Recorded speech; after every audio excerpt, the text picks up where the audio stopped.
Bonjour à toutes et bonjour à tous, ici c'est Marie de B et aujourd'hui on se retrouve pour les pronostics du pay-per-view exclusif à SmackDown, j'ai nommé Backlash. Et comme vous pouvez le voir, eh bien, il n'y a pas beaucoup de matchs annoncés puisque pour l'instant on n'en a que 5, donc c'est très peu. Je pense qu'il y en aura plus dans la soirée puisque c'est le premier pay-per-view exclusif après le draft et c'est le pay-per-view, c'est SmackDown qui commence. Donc je pense quand même qu'ils vont mettre la barre assez haute. Comme ça on pourra faire la comparaison avec Clash of Champions qui viendra après pour Raw, être le pay-per-view exclusif à Raw. Donc là évidemment on va se concentrer sur SmackDown et nous allons parler des différents matchs qu'on aura dans cette soirée. Et on commence avec les nouveautés puisque nous allons avoir le premier titre féminin du côté de SmackDown qui va être mise en jeu. Ça veut dire que pour l'instant il n'y a aucune de ces jeunes filles qui est championne et qui va devenir championne à la fin de cette soirée. On continuera par le titre par équipe, pareil du côté de SmackDown où il y a eu une espèce de tournoi pour déterminer qui sera champion par équipe. On continuera avec le titre intercontinental entre le Miz et Dolph Ziggler. On poursuivra avec la rivalité naissance entre Randy Orton et Bray Wyatt. Et on finira par le main event Dean Ambrose qui affrontera AJ Styles pour le titre WWE poids lourd. Voilà les seuls matchs qu'on a pour l'instant d'annoncer. À l'heure où je tourne cette vidéo, nous sommes le vendredi 9 septembre et elle est 19h. Je pense vous poster cette vidéo ce soir ou demain. Pour l'instant, malheureusement, je regarde, on aura un pré-show qui durera 1 heure, donc à mon avis, on aura un match durant ce pré-show.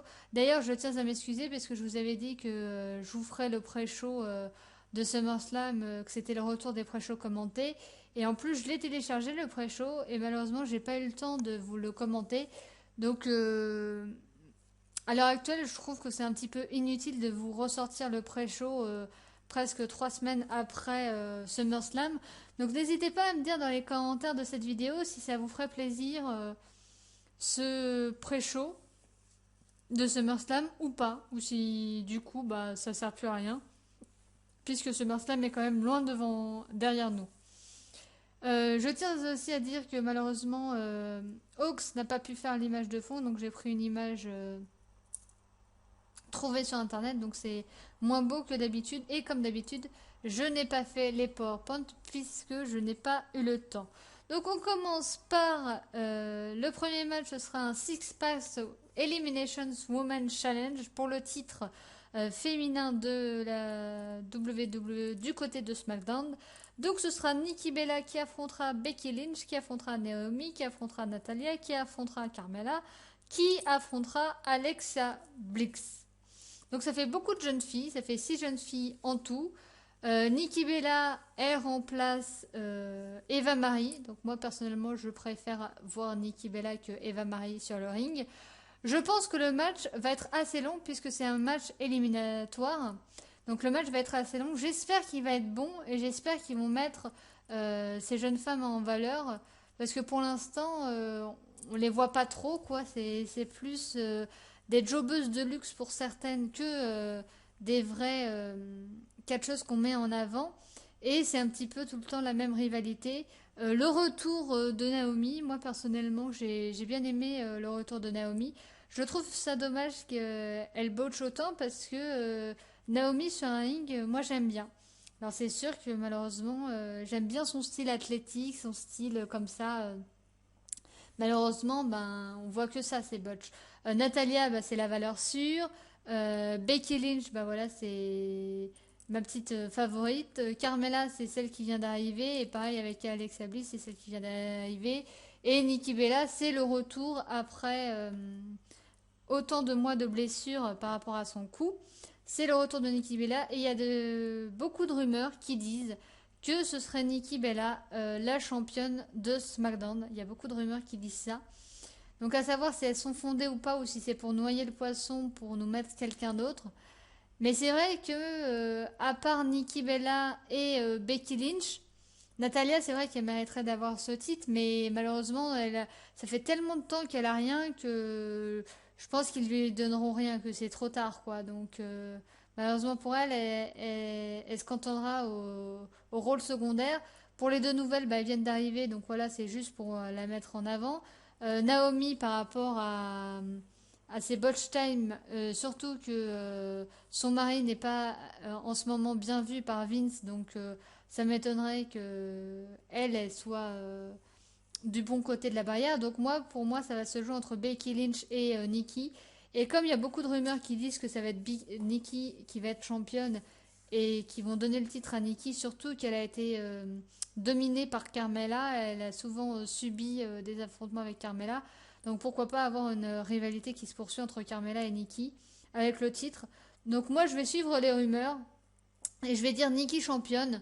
Le retour de Nikki championne. Alors j'espère franchement que son règne sera moins terne que la première fois, parce que la première fois elle avait eu le règne le plus long de l'histoire, et c'est vrai que ça s'étoffait à la fin, ça se fignolait, mais bon, c'est pas non plus de sa faute complètement, puisque les rivalités étaient taciturnes et que en fin de compte on lui mettait cette challengeuse, mais ça aurait pu être un autre, il n'y avait rien de construit, il n'y avait rien de mis en avant, et du coup les matchs se ressemblaient un petit peu. Donc voilà, moi je vais suivre l'avis des rumeurs et je vais dire Nikki championne. Et j'espère que la fin, ça va se jouer entre Nikki et Becky. Voilà. Personnellement, j'aimerais bien que ça s'unisse ainsi. On continue avec le tournoi par équipe. Donc finalement, on aura une deuxième demi-finale puisque les Usos ont attaqué les American Alpha au début de leur match en indiquant la fausse blessure. Vous inquiétez pas, il n'est pas vraiment blessé. Donc la deuxième demi-finale, ce sera les Usos contre les Hype Bros. J'ai peur que ce soit les Usos qui aillent jusqu'en finale. Moi, je préférerais que ce soit les Hype Bros personnellement parce que les Usos, j'en ai marre. Là, le heel turn, mais de toute façon, ça marche pas. Les Usos, heel, on n'y croit pas 2 secondes. En plus, ils les ont déjà fait heel une fois, ça n'avait pas marché. Ils les font face, les gens les sifflent.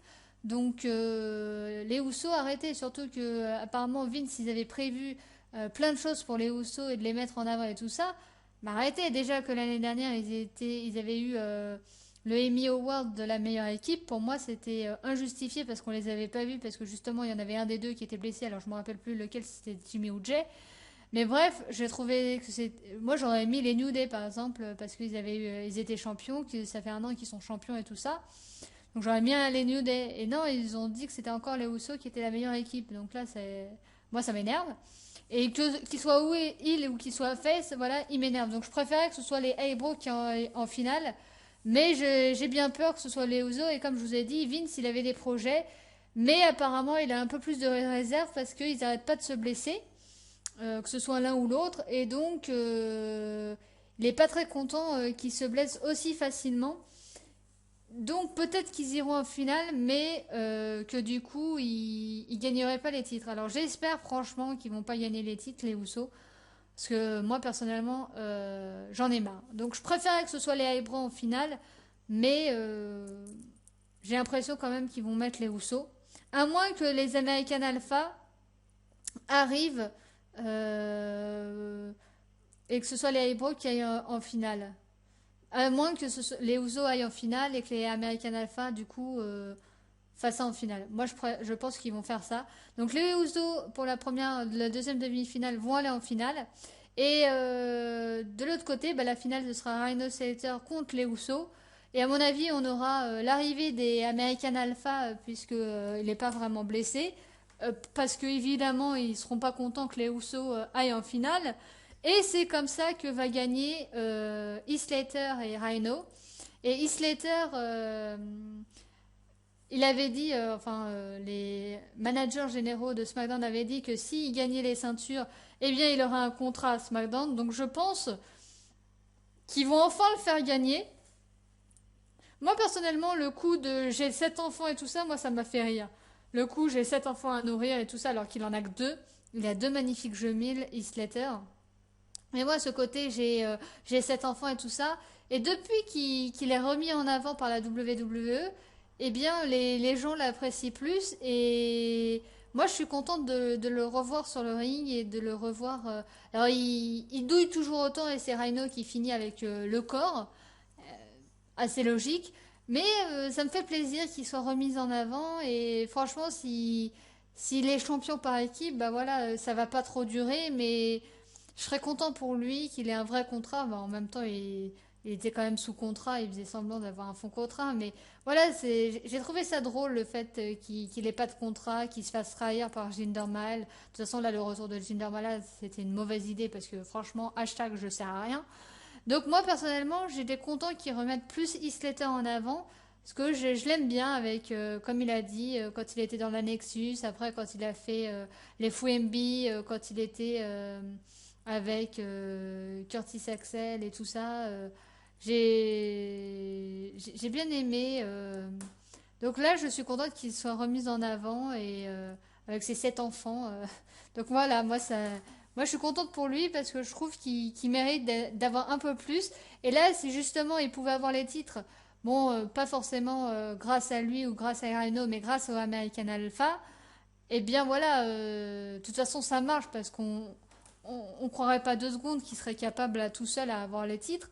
Mais là, s'il se fait aider par les American Alpha qui se vengent sur les Usos et qu'il y a une rivalité Usos contre American Alpha et que eux ils soient champions, même si ça dure pas très longtemps, bah moi je serais contente pour lui parce que ça me fait plaisir qu'il soit remis en avant et donc voilà, moi personnellement je suis assez contente pour Heath Slater. Donc voilà, moi je vois les Usos en finale contre Heath Slater et Rhino, les American Alpha qui interviennent durant cette finale et qui font gagner Rhino et Heath Slater pour être les premiers champions par équipe de la team bleue.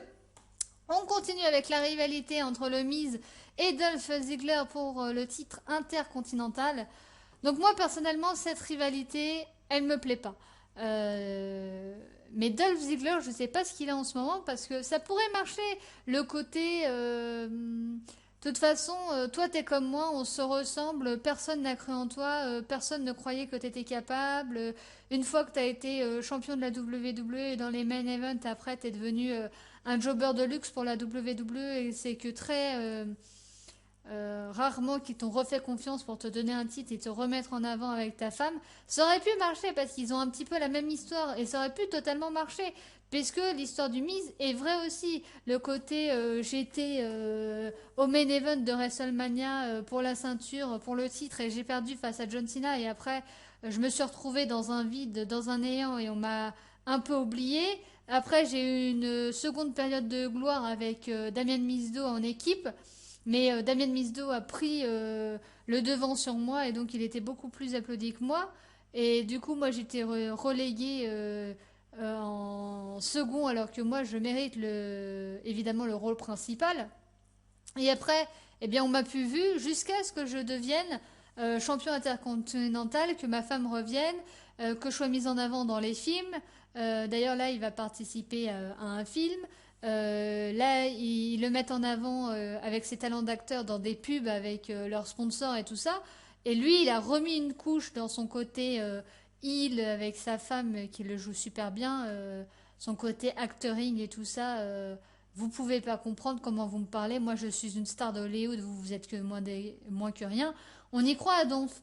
Et le côté Dolph Ziggler, que personne croit en lui, que c'est toujours été à sa façon, sous-considérés et qui méritent plus de lumière, ils méritent plus de spotlight, ils méritent d'être dans les main events. En tout cas, sa façon à lui et tout ça, il a souvent ouvert sa gueule et tout ça c'est vrai. Tout ça, Dolph Ziggler pense vraiment qu'il mérite d'avoir plus. Et il le joue tellement mal, il gueule. En fait, il le joue pas, il gueule sur le Miz. Et quand vous voyez une promo de Dolph Ziggler, vous êtes plus exaspéré par le mec qui arrête pas de gueuler que par le fait qu'il dise vrai. Parce que évidemment que lui pense chaque mot ce qu'il dit et la WWE joue avec ça justement, joue sur son côté j'en ai marre, j'ai besoin de plus de spotlight, moi je mérite d'avoir du spotlight et tout ça, je mérite d'avoir des chances pour le titre, je mérite d'avoir tout ça et ça pourrait grave marcher parce que on y croirait grave parce que évidemment c'est l'histoire de Dolph Ziggler. Mais comme il gueule au lieu de nous raconter ça calmement en étant énervé et un peu comme le Miz, et ben finalement, moi cette rivalité là, elle m'a pas intéressée. J'ai trouvé que le fait que Dolph Ziggler dise comme ça, bah en fait on se ressemble parce que ça aurait pu marcher parce que c'est vrai, mais que le fait que Dolph Ziggler le gueule plutôt que le dise, il pourrait gueuler juste une fois de temps en temps, mais quand c'est toutes les promos qui foirent comme ça, bah moi je suis passé un peu outre et voilà, cette rivalité aurait pu m'intéresser, mais malheureusement, Dolph, écoute, ressaisis-toi parce que moi j'ai rien contre toi, mais à un moment donné, gueule une bonne fois pour toutes et après essaye de faire ton travail correct, enfin de faire la promo correctement, qu'on y croit un minimum. Donc là, moi je peux vous dire que Dolph Ziggler n'a aucune chance, que le Miz va conserver, qu'à mon avis il va y avoir une magouille pour que la rivalité continue. Et moi j'aimerais bien personnellement. Bon, c'est vrai que cette rivalité, je vous dis, elle m'angoisse pas. Mais j'aimerais bien qu'une rivalité dure un minimum que plus de un mois. Parce que là, le Miz, il se tape des rivalités en one shot pour l'instant. Et le titre perd de sa superbe pour moi.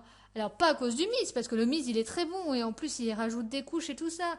Mais le fait qu'il n'ait pas de rivalité à long terme et qu'il y ait des trucs vraiment construits et tout ça, en même temps pour l'instant c'est vrai que le Miz le tient tellement bien qu'il a peut-être pas besoin de ça, mais ce serait quand même sympathique qu'on ait des rivalités qui durent plus que juste un pay-per-view. Donc voilà, moi je serais pour que cette rivalité continue, même si je suis pas fan, voilà, qu'au moins on ait le même gars, qu'on ait un truc encore plus hard, que là par exemple il gagne grâce à sa femme, que Dolph Ziggler lui dise ah t'es qu'une mauviette, ta femme c'est ta petite culotte, tu peux rien faire sans elle, de toute façon t'es son toutou, et qu'on ait une poursuite de rivalité, quoi, que cette rivalité continue.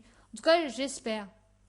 Parce qu'un one shot comme ça, moi, ça commence à m'énerver. En tout cas, je suis pour le Miz à 200%. Et comme vous le savez, le Miz, c'est mon chouchou.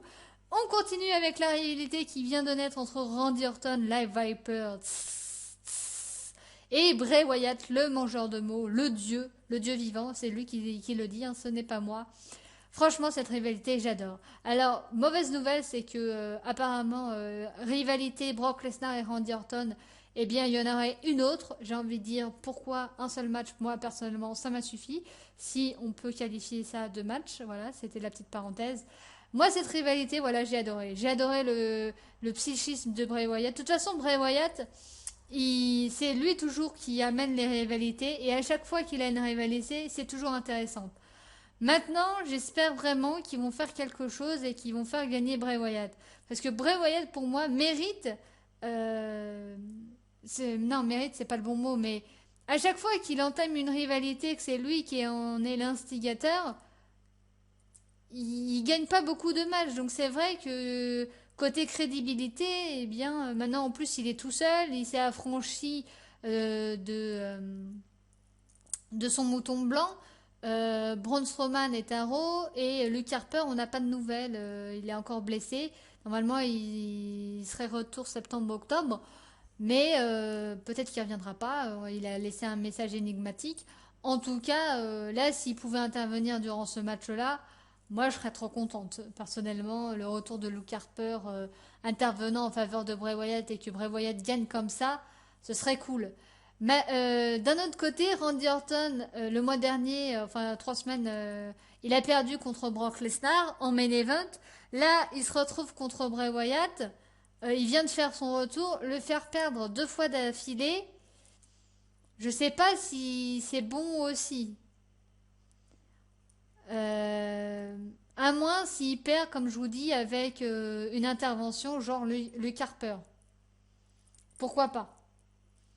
Ou alors qu'il gagne, mais grâce à Eric Rowan. Qui se passe un truc, quoi, qui ait une intervention. Euh, Parce que perdre 2 fois de suite, alors qu'il vient juste de revenir après une longue blessure, bon, c'était très clair qu'il allait pas gagner contre Brock Lesnar. Il y avait 99% de chances qu'il gagne pas. Mais là, contre, je me dis, le faire perdre 2 fois de suite, à moins qu'il y ait une intervention de Luke Harper, s'il perd de façon clean, ce serait quand même assez étonnant. Après, malheureusement, du côté de Bray Wyatt, quand il lance des rivalités comme ça, quand il est l'investigateur, ben finalement, il en gagne pas tellement des rivalités et mais bon, est-ce que c'est si un problème que ça de perdre le premier match? Moi, je pense qu'il va gagner, mais grâce à une combine. Grâce, par exemple, au retour de Luke Harper, ou alors qu'il va perdre, mais grâce à Eric Rowan qu'il a mis de côté. Voilà. Je suis assez dubitatif sur ce match. En tout cas, ce match-là, je l'attends. Franchement, c'est le match que j'attends le plus durant ce pay-per-view, c'est ce match-là. Voilà, je vous le dis très clairement, c'est ce match-là de voir Bray Wyatt en action et Randy Orton. Moi, personnellement, je suis fan. Et on finit ces pronostics qui seront un peu plus courts que d'habitude parce qu'il n'y a pas beaucoup de matchs. Je vais quand même regarder si on a eu des autres matchs. Mais non, il n'y a pas eu d'autres matchs d'annoncés. Donc pour l'instant, c'est tout ce que j'ai à 19h24 le vendredi 9. Donc veuillez m'excuser, mais bon, c'est les seuls matchs qu'on a pour l'instant. Donc on termine par le main event, Dean Ambrose qui fera face à AJ Styles pour le titre WWE poids lourd. Donc cette rivalité, bah, il n'y en a pas vraiment eu parce que AJ Styles a eu cette opportunité parce qu'il a battu John Cena. Voilà, tout simplement. Et donc, comme il a battu John Cena, eh bien, il peut avoir une chance pour le titre WWE poids lourd. Pourquoi pas? Alors, John Cena, il n'est pas blessé, il n'est pas parti, ne vous inquiétez pas. Il est juste parti faire une pause pour faire une série ou... Oui, je crois que c'est une série dans laquelle il joue et donc il va revenir prochainement. Et donc, il y a beaucoup de rumeurs qui disent que lorsqu'il va revenir, la rivalité entre AJ Styles et John Cena va se poursuivre, enfin va continuer, enfin ou va reprendre comme vous voulez. Et moi je me dis, pourquoi refaire une rivalité juste pour refaire une rivalité alors qu'on l'a déjà eu, qu'on a eu déjà plein de matchs entre eux, qu'on a eu des matchs avec eux et le club et l'équipe soft de l'autre côté, on a eu quand même plein de trucs. Et je me dis, à moins qu'il y ait la ceinture en jeu, et là ça change tout. À moins que AJ Styles soit champion WWE poids lourd et que John Cena revienne et qu'ils entament une rivalité autour du titre. Le nouveau visage de la WWE, à savoir AJ Styles, contre l'ancien visage de la WWE, celui qui a battu John Cena et celui qui a battu Dean Ambrose, le champion, contre le 15 fois champion du monde de la WWE, qui pourrait égaler le record de Ric Flair et tout ça. Moi, je pense que ça pourrait être une rivalité assez intéressante de ce côté-là. John Cena qui reviendrait en heel, bordel de merde. Désolée, je suis un peu grossière, mais oui. Faut qu'il revienne en heel. Qu'il revienne, que AJ Styles soit champion WWE, qu'il revienne, qu'il lui fasse un attitude adjustment et hop, qu'il brandisse le titre et qu'il lui dit c'est moi le visage de la WWE, c'est moi l'homme dans la place, c'est moi John Cena, le 15 fois champion et bientôt je serai 16 fois champion WWE poids lourd et qu'il reparte avec le titre. Et là, bordel, mais qu'est-ce que ce serait bien, quoi. John Cena qui...